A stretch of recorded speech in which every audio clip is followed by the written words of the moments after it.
we've never had a situation where enough people have woken up to the fact that mainstream media is legitimately just a propaganda arm of the United States government to create an opportunity for alternative media sources. Now, lots of people have tried alternative media sources over the years, and there's been very little success because these companies are so powerful and they take in so much money and they have, so many people watching that it's hard to go against it.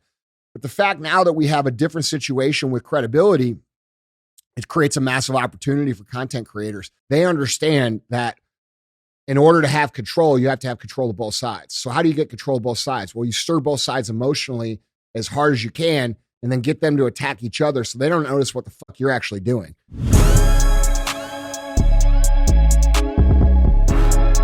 What is up, guys? It's Andy Frisella. This is the show for the realists, think about it, the lies, the fakeness, and delusions of modern society. And welcome to motherfucking reality. Guys, today we have Q&AF, and sitting in DJ's spot is Mr. Vaughn. Vaughn, the pastor of disaster. For those of you that don't know Vaughn was the co-host of the MFCEO project with me for many years, #1 entrepreneur podcast for a long time.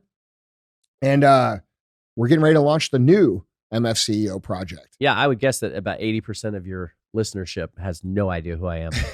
Well, now they do. Yeah. Yeah. So basically we started working on this project back in November because we realized that the information is needed, especially with what's going on in culture. We have this culture that has become victim culture at a mass scale, meaning we have a lot of people who are shitting on people with ambition, with goals, with dreams, with drive.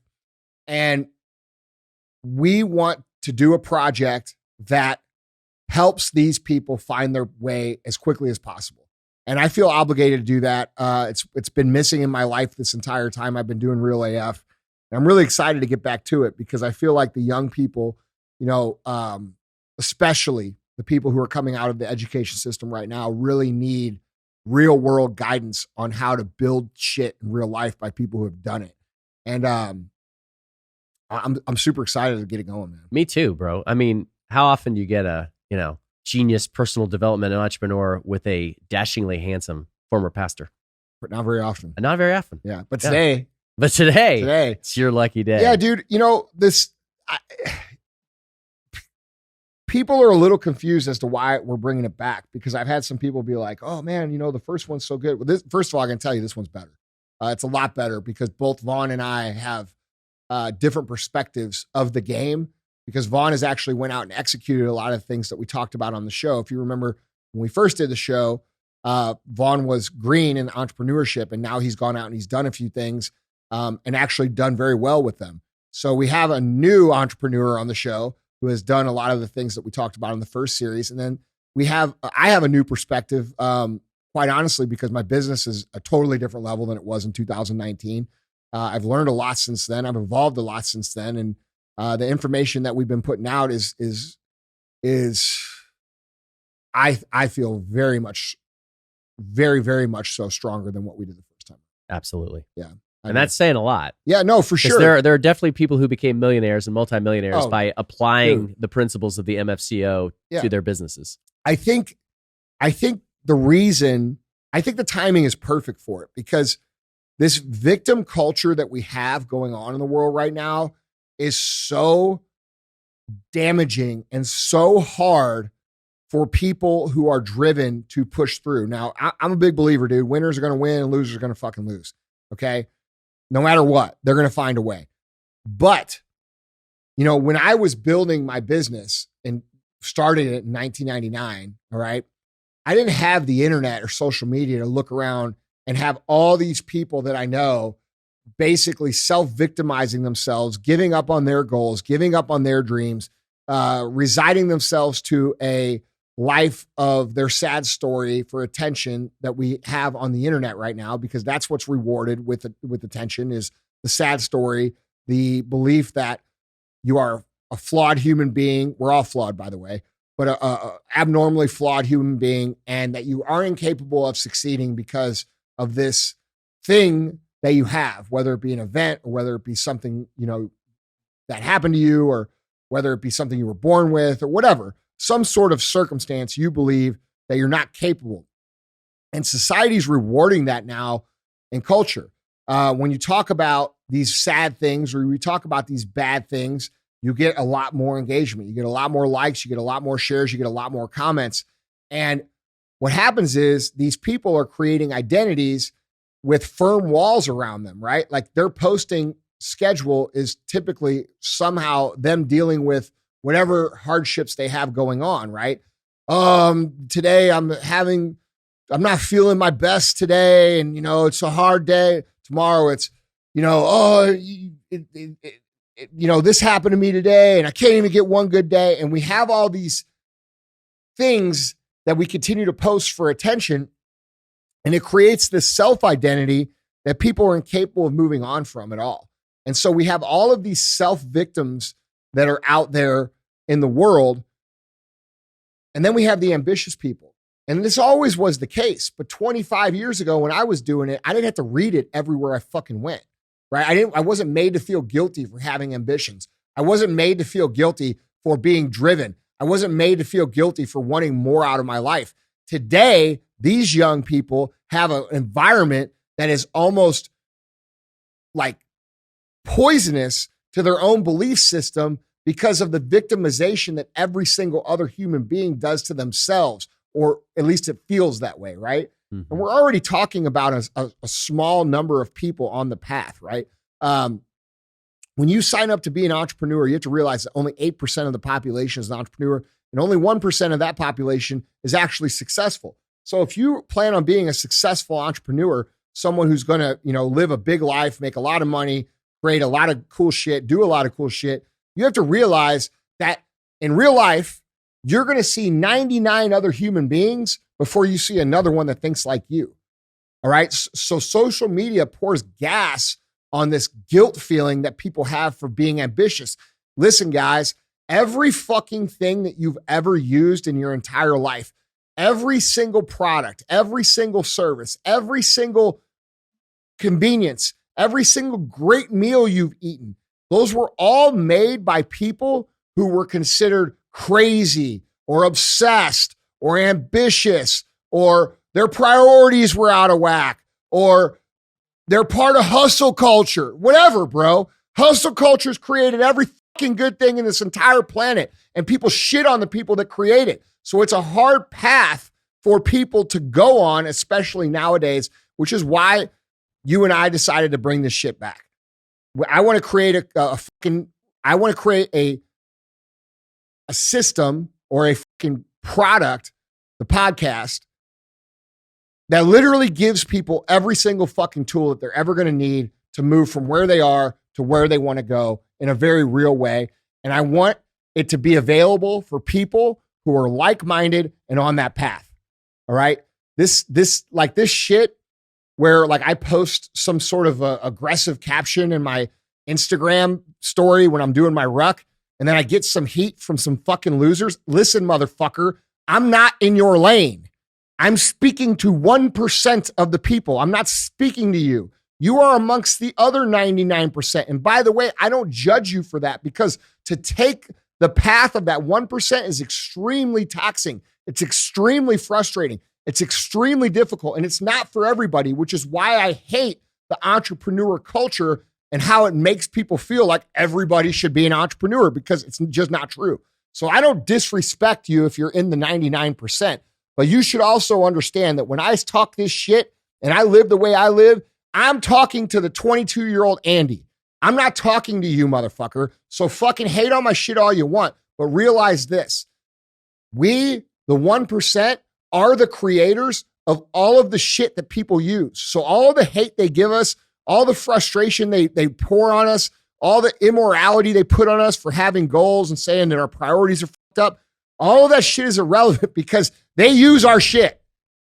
And that's the way it's been since the beginning of time. So remember that. You're dealing with people who are on a different path. And I think society would be a lot cooler if people would recognize that a lot of you are legitimately creating a victim identity that you're going to have a hard time escaping from. You're not going to be able to escape it because all you talk about are the things that you feel victimized by. And if that becomes your whole identity, then what the fuck can you do? You know what I'm saying? Absolutely. So anyway, I get fired up about it, bro, because I see a lot of these kids, dude, getting discouraged. It's right to get fired up about it. Bro, dude, we need it. We need leaders. We need winners. We need people who are going to go out and fucking blaze trails and kick ass. Like this soft, rounded off bullshit that we see in the world right now it's going to lead us down a path of fucking literal failing nation. It already is, right? And that's intentional. Do you not think that they propagate the victim culture intentionally? They want you to think that you can't do shit. They want you to think that you're broken. They want you to think you're fucked up. They want you to think you're incapable because of the hardships that you faced. So, dude, we have to realize that they want us on this path of believing that we're not capable. And the reason they want us on this path of believing that we're not capable is because if we believe we're not capable, we must be dependent on them. We must be dependent on their food, on their services, on their education, on their information. And when we become dependent on them and we have no critical thinking, we have nothing of our own, we have no ambition, no drive, no belief in ourselves, we become a demoralized little cog in the machine that is easy to control. And that's the whole problem that we have going on in society. So like, dude, if you guys out there who are like audit your content, bro, go over the last year of your content. How much of it were you bitching about things going on in your life? Go over the last week of content. How much shit were you complaining about? Because every time you make a post and write that shit out in real life for everybody to see, you are cementing the image of victimhood into yourself, not only into the minds of everybody else, but into yourself. And that's where the damage is created. And so now we have this fucking environment of all these victims and very few ambitious people that's very easy for everybody to see. You know, when we were young, we didn't see it. We knew people did this shit, but we didn't see it. Right. Now these kids got to read it. They got to see it. And bro, it's never been more important ever to be unapologetic for your path in life, to want to be better, because when people watch you want to be better and go down the path and improve, they become better, which is what changes fucking culture, which explains the whole reason why victimhood is so rewarded in today's society. They want us fucking fat. They want us broke. They want us dumb. They want us dependent. It's our job and obligation to become all the opposite parts of that as a fucking American, in my opinion. And that's part of, I think that's the biggest motivation of why we're bringing this shit back. What do you think about what's going on with everything, bro? I mean, bro, I look at every aspect of life. I look at in my small college town where there's literally, I mean, this is a place where there should be like a surplus of young men and women who are available to do like manual labor and make good money. And yet I have contractor friends of mine saying they can't, no matter how well they pay or how much of a great experience they offer to the young guys, they're getting literal 18, 19, 20-year-old guys saying, I don't know, I might fall from the roof. And it's so hot, you know? And like, so the direct result of that is that we've got people in our town who can't get their freaking roofs fixed or can't get their home remodeled because there's an increasing, or I should say a decreasing number of people who can work with their hands or be excellent in the trades. It's affecting every area of our economy. That the lack of personal excellence is having practical effects on all of us, whether we like it or not. And so I mean, I'm super excited because my thing is like, we got to get to the root issue. I mean, you can have all the government programs, you can have all the charitable programs, you can have all the special projects in the world, but if you don't get to the root issue of transforming people and helping them elevate their standards and get them to recommit every day to a high level of excellence, you're not going to have cultural transformation. But that's what we're doing with the MFCO project, with the new one, is like you said, personal excellence is the ultimate rebellion, right? It is. And that's the way we're going to transform the country. You know what's it? One by one. Oh, sorry. It is. It is one by one. Sorry to interrupt. I thought you were done. No, you're good. The cultural revitalization or rebellion that we're talking about, it's interesting because we just have 4th of July, right? And I posted this post about the flag, and I made this post about a flag, and I got some people that are like, how can you be so proud of the flag when our government's like it is? I'm not proud of the fucking government. That flag is our flag. It's the people's flag. And what people don't understand about culture and what they don't understand about freedom is that the way that we actually change culture is by changing ourselves. And the way that we are free is by understanding that free is an individual decision. And when we all collectively free ourselves, freedom exists as a collective. All right. So when we start to embody the idea of freedom as an individual, meaning we are doing the best for our bodies, we are doing the best for our finances, we are doing the best to put the great information in our brains, we are doing the best to be good people, we're doing the best to help others become these kind of people as well. We're in a situation now where we're no longer dependent on their system at some point in time, right? We eat the good food, so we get healthier. We make some money, so we don't need their shit. All right. We put good information in our brain, which makes us more intelligent and better educated, and we don't consume their propaganda. They tell us to hate everybody. We work to bring everybody together and help everybody, okay, as Americans. By doing this, we're removing ourselves from their system of dependency, which is what they want, which is why they propagate all of these ideas that you are so fucked up. This is why they have commercials on TV about antidepressants with women sitting on their bed next to a basket of laundry talking about, well, you know, the things I used to enjoy, I just don't enjoy anymore. And I went and took this pill. And the shit that she's talking about is folding her fucking laundry. Nobody likes to fold fucking laundry, bro. You're always going to feel a little down about it, okay? Unless you're Emily, who I think loves it. Right. But the point is that we are being fooled and we are being conditioned and we are being created to be dependent little cogs on their machine, when in reality, if we remove ourselves from their machine individually, one by one by one by one, then they have no power and freedom exists. So freedom starts with our individual decisions to be free.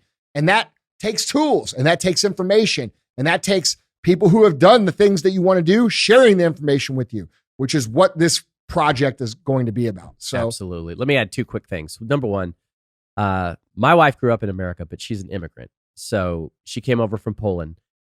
The way that the communists took over Poland, one of their first things that they did was they got everybody together who was outstanding in their field, who was an example of excellence or leadership, and they gunned them down. Yeah. That's how it works, right? How do we keep that from happening in the United States? Well, if instead of there being a couple thousand people of excellence, there's literally millions of people of excellence. So that's part of what our mission. Well, that's the driving force of the mission of the new MFCO project. But then the second aspect of I want to mention is that a lot of times when we did the first one, people will say, well, okay, so this is kind of a unique phenomenon. Is this a business podcast or is this a personal development podcast? And we'd always say, well, it's both. It is both. And the reason being is that you can't just be sort of generally committed to excellence. I mean, that's great. That's the first step. And not everybody's called to be an entrepreneur. But what you and I have come to really understand is that while it is important for people to be involved in politics, the real power is the businessmen and women who control the purse strings of our congressmen and congresswomen. And so if you want to have change politically, you get people who are good people committed to excellence, people committed to true American values, who create massive amounts of wealth. And then you say, we are going to be the ones who influence who's going to govern us. Correct. You know, I mean, any political candidate on the planet is beholden to their donors. And so if we can raise up not just a group of people, not just a huge nation of people who are committed to excellence, but like a new sort of golden age of entrepreneurs who can create wealth and use it for good, like, bro, that's the vision. Entrepreneurs are going to solve what's going on culturally. They're going to restore freedom. They're going to solve what's going on culturally. Entrepreneurs will be the solution because they control the culture, because most Americans work for small entrepreneurs, not big global corps. Okay. So when you think about culture and freedom and how fucked up everything is, you as a good person, as somebody who thinks of themselves as someone who wants to be a good member of society in this culture of the United States of America or wherever you happen to be, you have to realize that fulfilling your own potential is part of that obligation. And then you have the obligation to become wealthy, because without wealth, you have no influence in reality. That's the truth. You can have little influence, but you can't have mega influence. And so we have to think about all these things, from the cultural transformation that's needed. That's going to happen by people standing up and setting an example and having other people follow them. The freedom restoration that's needed, that's going to come from people understanding that freedom is not granted to us. It is actually taken and earned through our own decisions and actions and path. Okay. And then understanding that we have an obligation to do this because we were gifted with the potential to do so. All right. We cannot live below our potential. We cannot opt out. We can't say, oh, it's hard, so I'm going to give up on all my dreams and I'm just going to be a little nothing and a nobody. And, I used to do this, but it was really hard. Now I'm much happier. And lie to yourself, bro. That part of you that exists inside of your fucking soul that you know is there, but no one else knows is there. It's that like badass version of your vision of yourself that lives in you that you're too afraid to even tell anybody about because you think they're going to fucking laugh at you. That version of you is what you're supposed to become in reality. And when you become that in reality, you not only take care of all the problems that you have, but you set an example for other people to take control of their own life, which changes culture and restores the things that we're all arguing about here in reality that need to be fixed. So I'm looking at this as a big culture play, as a big fucking education play. I'm excited to do it. And I think it's going to be us to change the shit. Yeah, absolutely. That's real talk. So you ready for the questions? Yeah, man. All right. Well, the first one is a political you got to say question. it like this. Oh. You got to say the line. What's the line? Help somebody feed him his Does line. DJ have a line? Huh? Oh. I got 3 good ones for you. That's pretty good. Try it again. Yeah, let me try it again. Didn't have the same. Yeah. Do I need to add that sort of sass that DJ? Does? I mean, DJ's got a little magic, bro. You got to. Yo, brother. I got 3 good ones for you.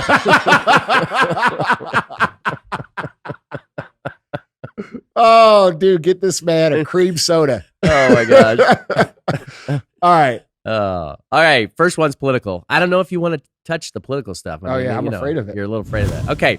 So Andy, you have mentioned the Chaos Machine, which by the way is a great name for my 3rd daughter. You have mentioned the Chaos Machine in the past and how they control us through social media and how the mainstream media lies to us about everything. What do you think is the solution, or what steps should we take to regulate and validate the information we're consuming? Well, first of all, I think it's important to understand, just like you would in your normal day to life, when you hear a story from someone, you can't automatically just assume that that's the whole story, right? There's always 3 sides to the story. There's your side, there's the other person's side, and then there's the truth. And that's the reality with the media as well. So we have to understand that media has crossed over from being a place of reporting the news. When you and I were younger, the media gave us the news. At least we believed it did. We don't actually know anymore. We don't know if they did because we don't know how long they've been lying to us. But it was unbiased, at least in the way that it was presented.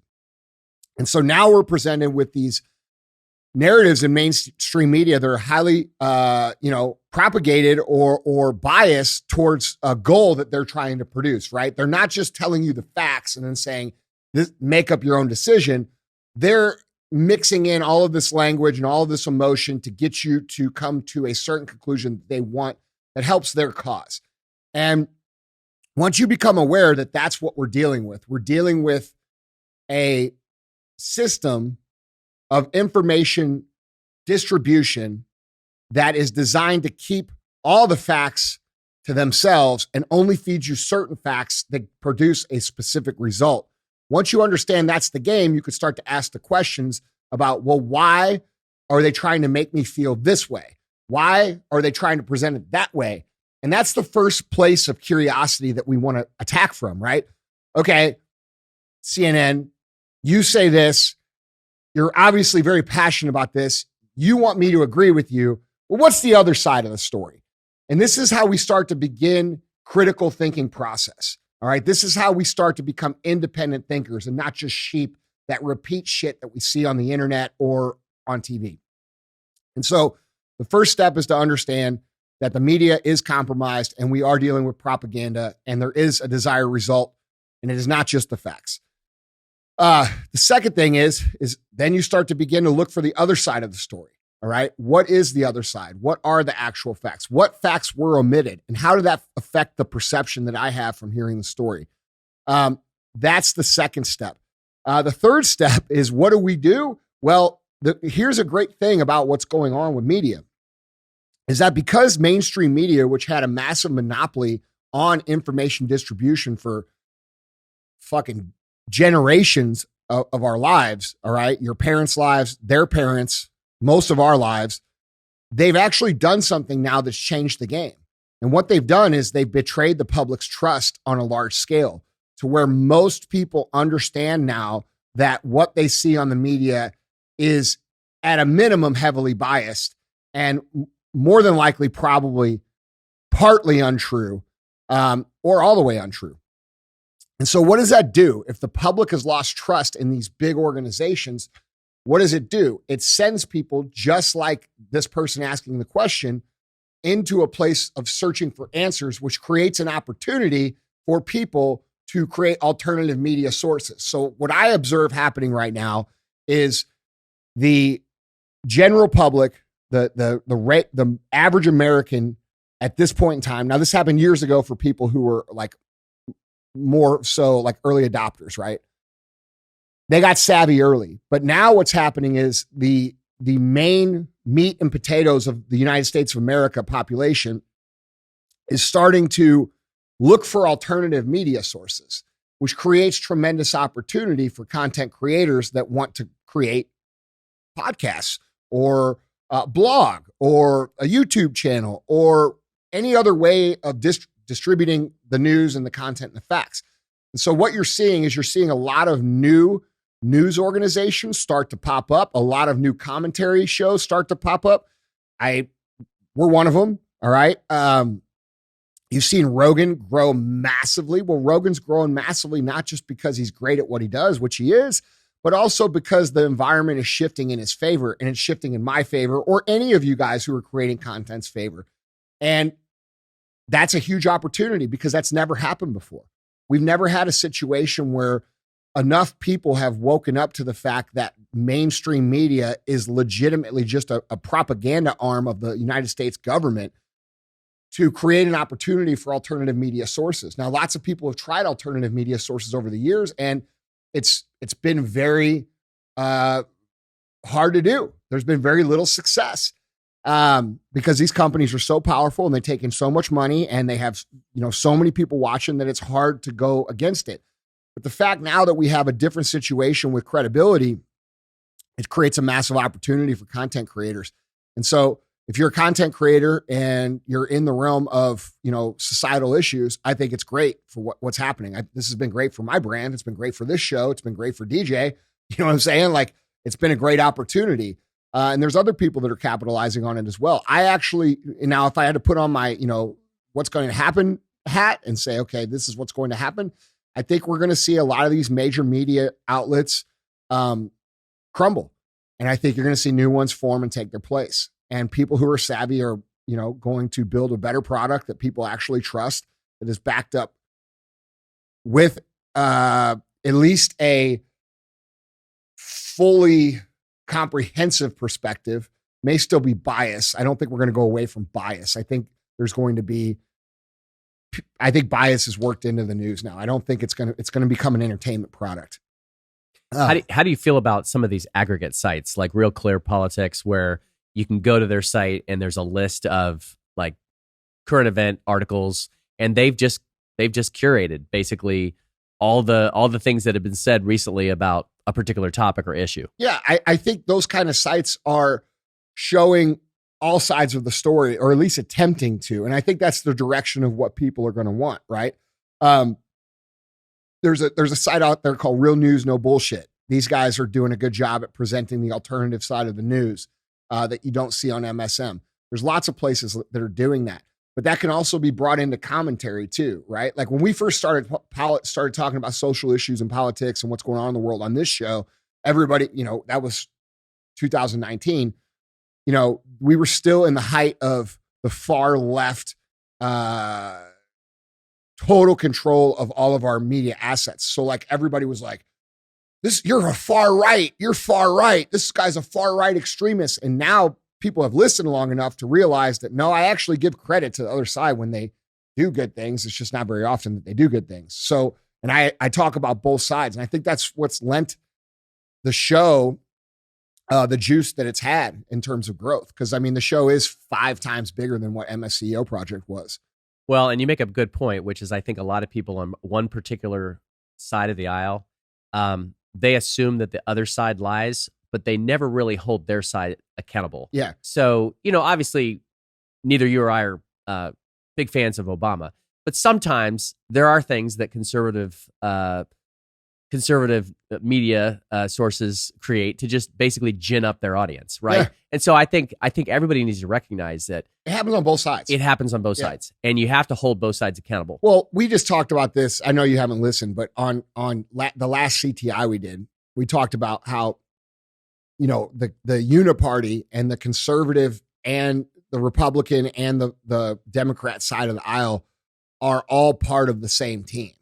And they understand that when I say they, I mean the people who are controlling what's going on, they understand that in order to have control, you have to have control of both sides. So how do you get control of both sides? Well, you stir both sides emotionally as hard as you can and then get them to attack each other so they don't notice what the fuck you're actually doing. And that's the game that they've been playing for a long, long, long time. And people are finally starting to wake up to it. I see a lot more people speaking up, standing up, calling bullshit on what they think is bullshit. And, say whether it's something that they personally agree with or not. Like we're getting better at critical thinking, but there's still a large level of groupthink on both sides where it's like everything, because it's like this team, right? Like you're on this team, so you want your team to win. So like even when your team does some fucked up shit, you kind of hide it, but when their team does some fucked up shit, you blow it up, right? Like it's just the groupthink that they've cultivated. I think is a big driver of the issue at hand that we need to solve as Americans and as citizens. And that's only going to be solved by being willing to stand on your own opinions and come to your own opinions, stand on your own opinions, explain why you think. And, when people disagree, it is what it is.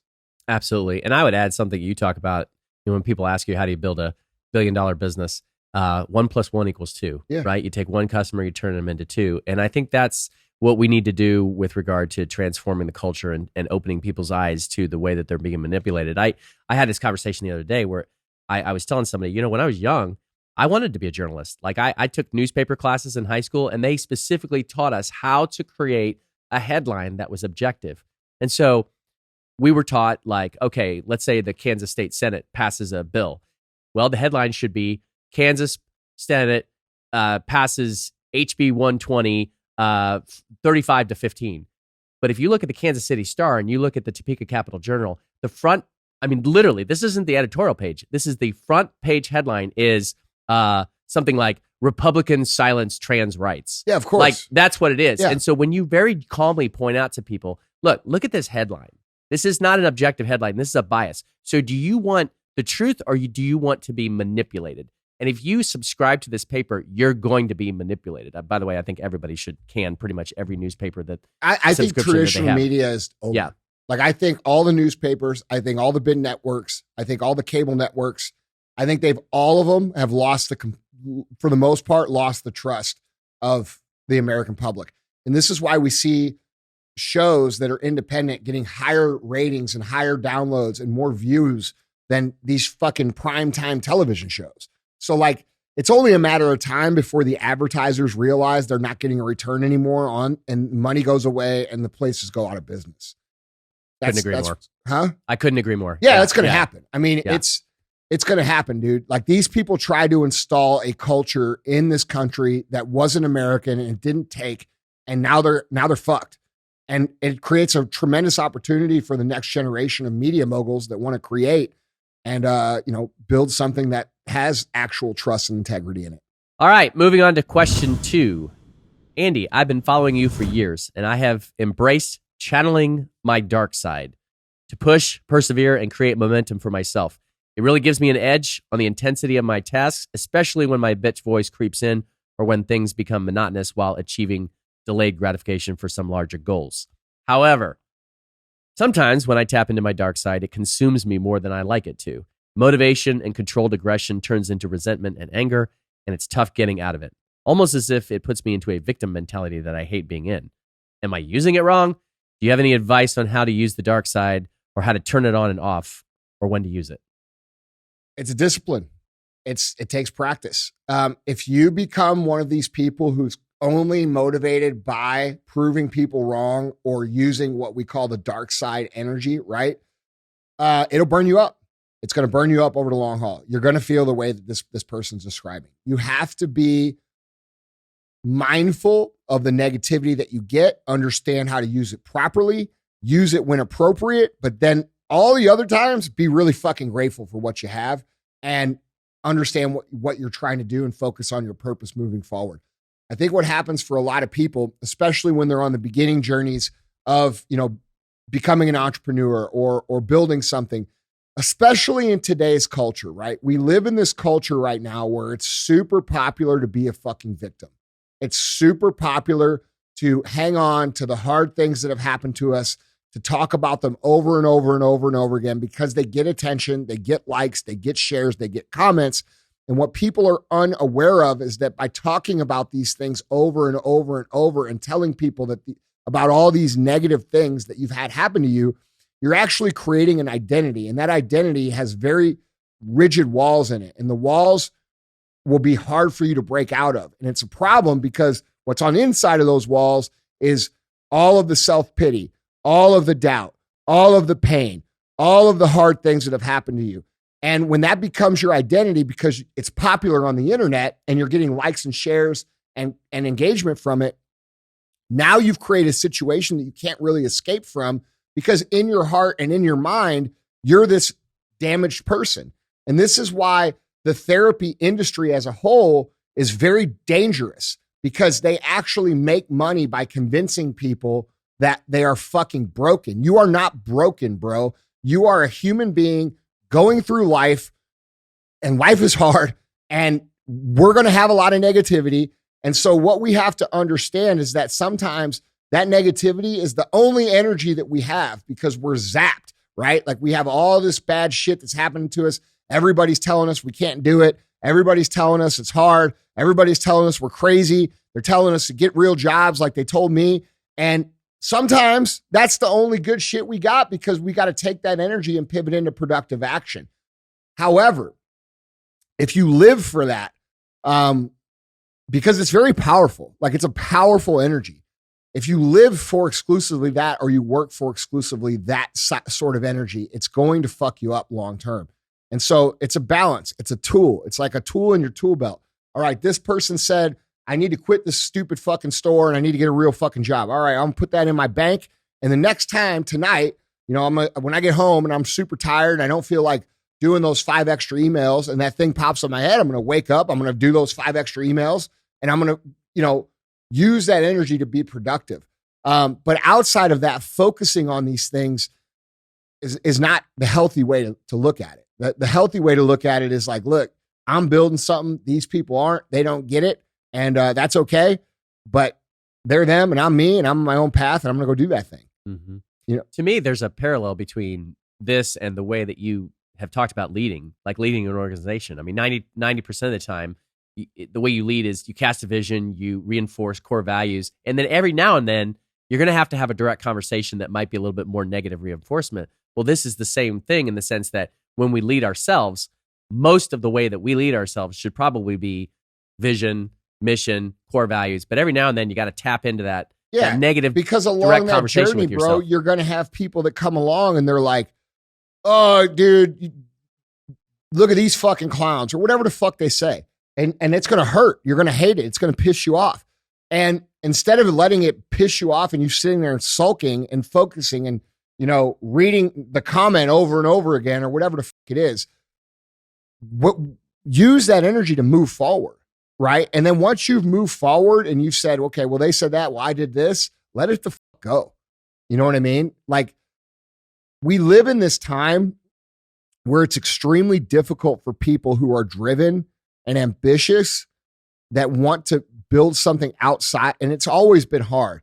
But right now we're dealing with the situation where people have figured out that if they have these sad stories, they get a shit ton of attention. And since we live in an attention economy, people will run with that as their identity. And so we're surrounded by all these people who have these stories. It's kind of what I was saying in the beginning, where they had one time dreams and hopes and goals, but then they quit and then they start justifying this new life that has none of those things. And they say, oh, I'm so much happier now. I'm so much this now. I'm so much that now. But if you really watch them and you really pay attention, you could see that they're lost and you could see that they don't know what they're doing. And you could see that they're confused as to why they still feel off, even though they've given up the things that were causing them pain. Well, the things that were causing you pain were actually going to bear you fruit later had you stuck with them. And so now what you're confused about is you're confusing the meaning of your own existence. You think that your existence is built around vibing out and chilling and doing mindless activities with other mindless people, when in reality, we as human beings are built to passionately create and contribute and be a part of things and do those things with other humans. And so when you give up your dreams because they're hard, you're giving up an actual big part of your own entire purpose of being a human being to relax and chill and do nothing. And that will never make you fulfilled, which is why you're going to feel like something's missing all the time. And we're dealing with people like this all over the place. I think more than ever, we're dealing with, because social media has amplified this phenomenon of, oh, I was working really hard and now I don't have a job and I don't have this, but I'm happy and I'm peaceful and I'm this and that. No shit, you're peaceful. You don't do shit.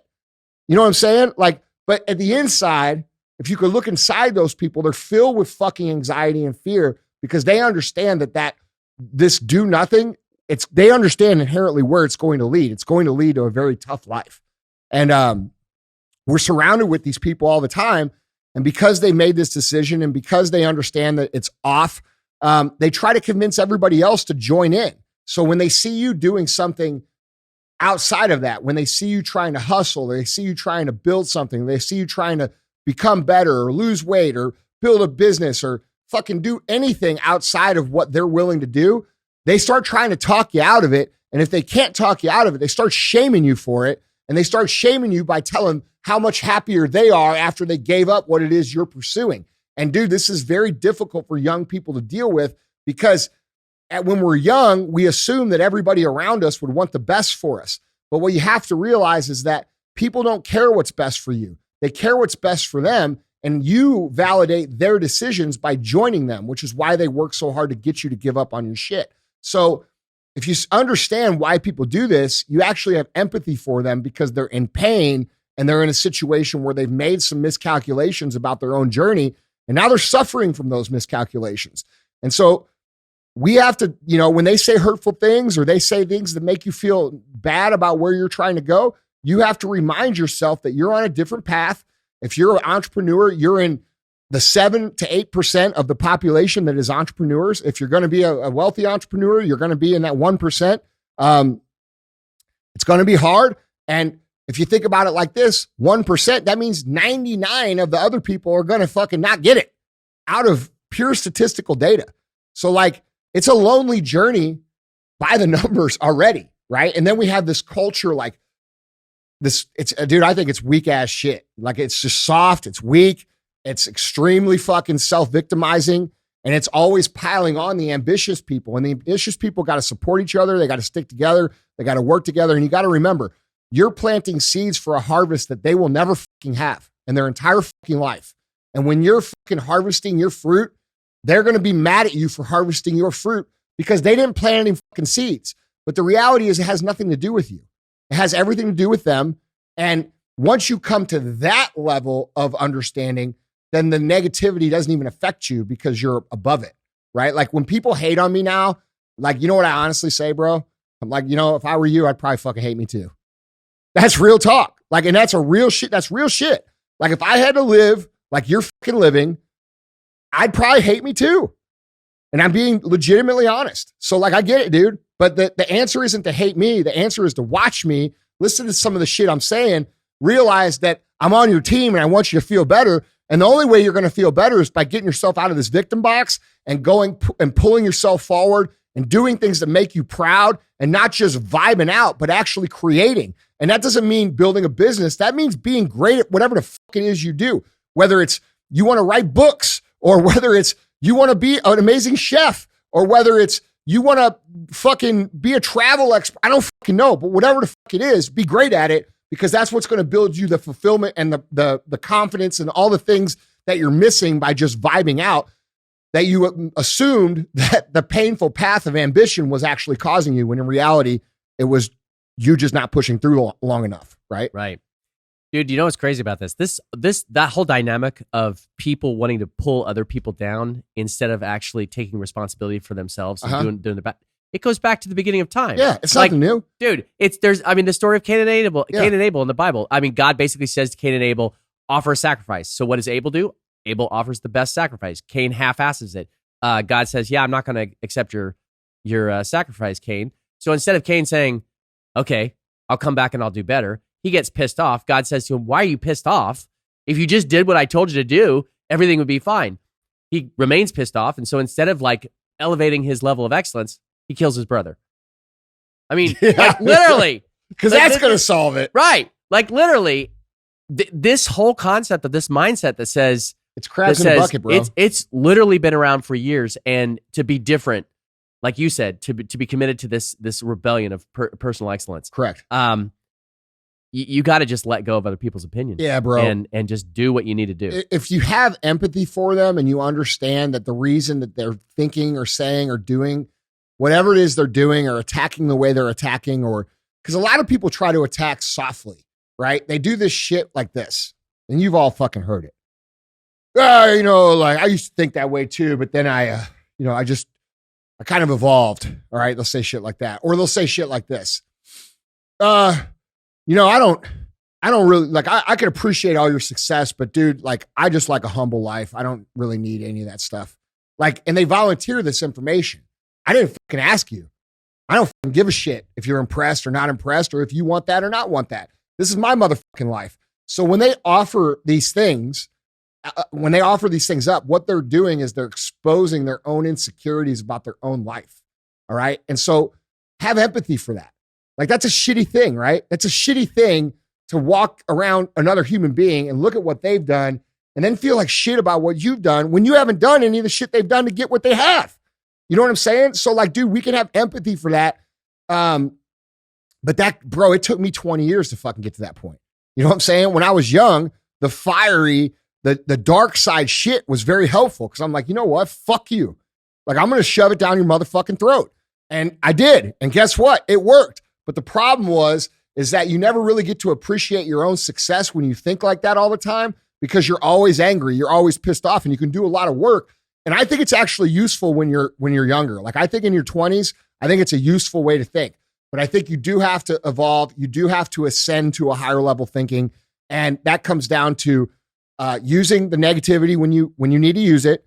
The rest of the time being focused on your vision, on your purpose, and being grateful for it and practicing discipline. Okay. Discipline and gratitude and purpose will bring you happiness and remove the negativity from your life when you practice them all together. And then, having empathy for people that just don't have it figured the fuck out yet. You know what I'm saying? Like, bro, and some people never figure it out. And like, that's why it's important for you to like evaluate, like, is this friend over here, are they just going through a rough time? Are they confused about what they're doing? And these rough times can last a year or two, right? Like, it's not just a week. Like, sometimes people quit a job and they fucking don't know their identity, right? And they don't know what the fuck to do. And you give them grace.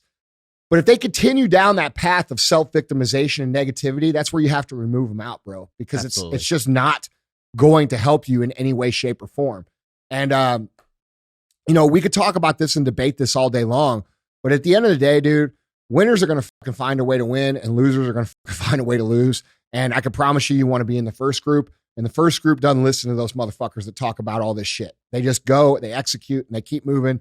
And when people say shit about them, they're like, yeah, well, whatever, man. It's probably true. And then they keep moving. Like, I don't give a shit. Like, you say whatever the fuck you want, bro. It's probably true. I don't care. All right.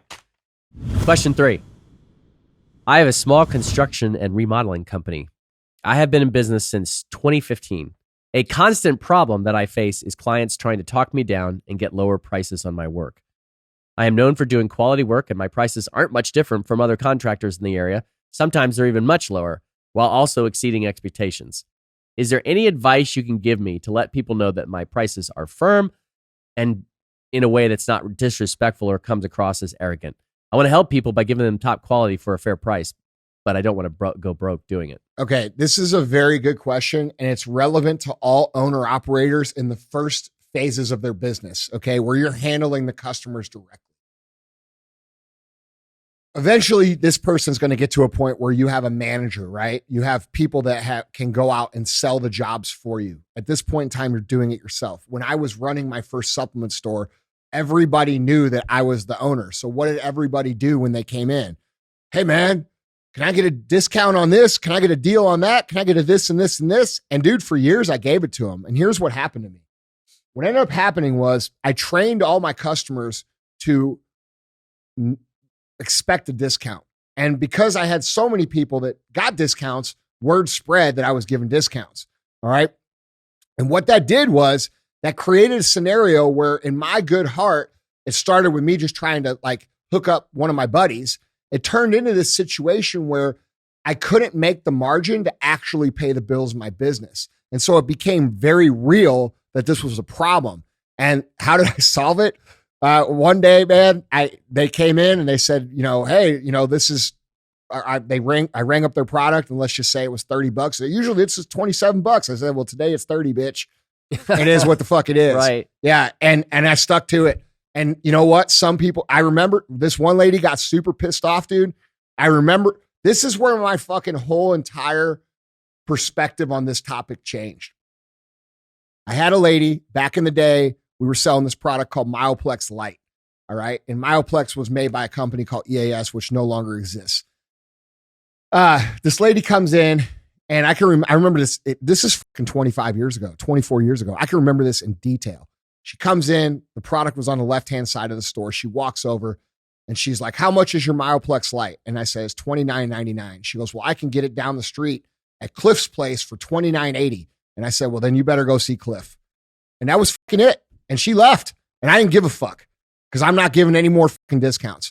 And then that people either stayed or they left and it worked out. Okay. Yeah. And so you have to be conscious of this being the owner operator that people are going to expect you to bend and break because they know that you're desperate for the business. Because if you weren't the owner operator, if it wasn't a small business, you'd have somebody doing that job for you. So people will take advantage of that. So that's my story of that. Now, how would I correct it if I were you? I probably wouldn't do what I did. All right. That's just my story. I was fucking 19, 20 years old, bro. I didn't give a shit. Here's how I would handle it. Plus the internet wasn't around. So if I fucking talk back to a customer, it wasn't like they could do shit. Right. Right. Nowadays they put you on blast. So it's a different environment.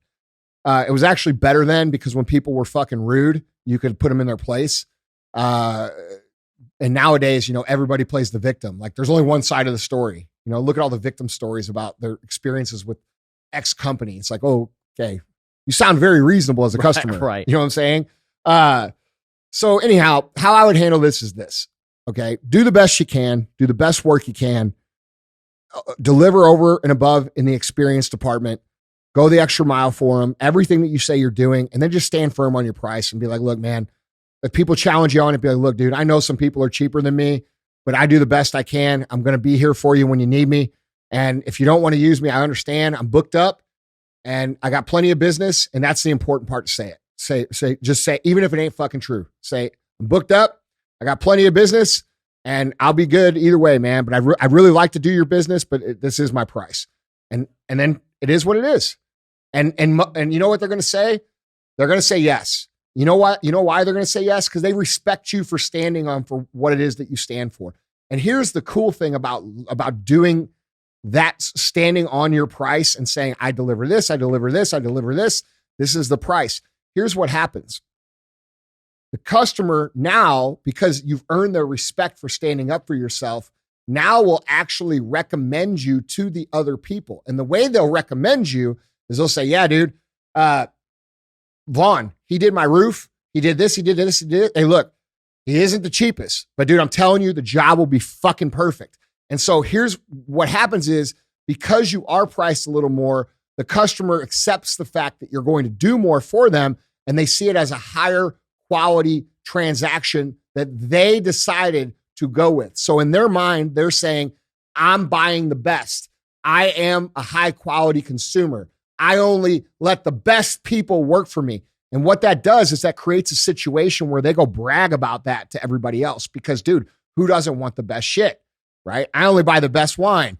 I only buy the best food.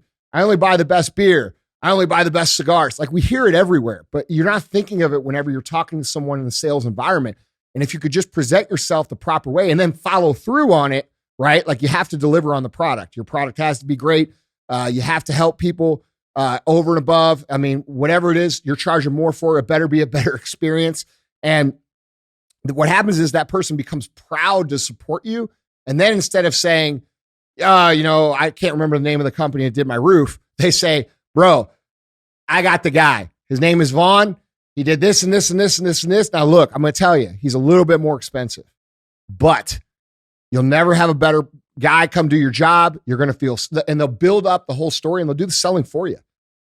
So there's actually, what I'm trying to say here is that this is a great opportunity for you to not just create a boundary, but also create some worked in marketing by understanding the way that people will tell your story if you stand your ground on the price. Absolutely. You want to hear something funny? Does that all make sense? It makes total sense. And I have a buddy named Wesley. He runs a construction company in North Carolina, Twin Brother Builders. And he wanted me to ask this question, something similar to this question. And I actually asked your dad. Yeah. And your dad's very quick answer was, tell him to stop being a wussy. Only he didn't say wussy. He said pussy. Yes, exactly. And essentially your dad just... You're not talking about the female genitalia. You know that that's an actual word, pusillanimous. Oh, is that right? Yeah. No, I didn't know that. It comes from being a coward. Hey. That's right. I like How do you spell it? Look it up. Tell me how you spell it. No, but I mean, he basically said the same thing you did. He said basically what he needs to understand is that when he lets people jack him around on price, deep down, he's not confident in what he's delivering. So he needs to reassert his confidence, reassert the fact that I'm going to deliver a high quality product. And so it's wrong to ask me to, or I'm going to deliver exceptional service. So it's wrong to ask me to go lower. And so I do think with a lot of people, they just need to realize that, like you're being... Also, you're not going to get every customer either. No. So like some customers, like we have customers that are divided into three main categories. Okay. You have good, better, and best. All right. Good people are typically price shoppers. They're going to shop on price. Better and best, which is where you want your brand to live.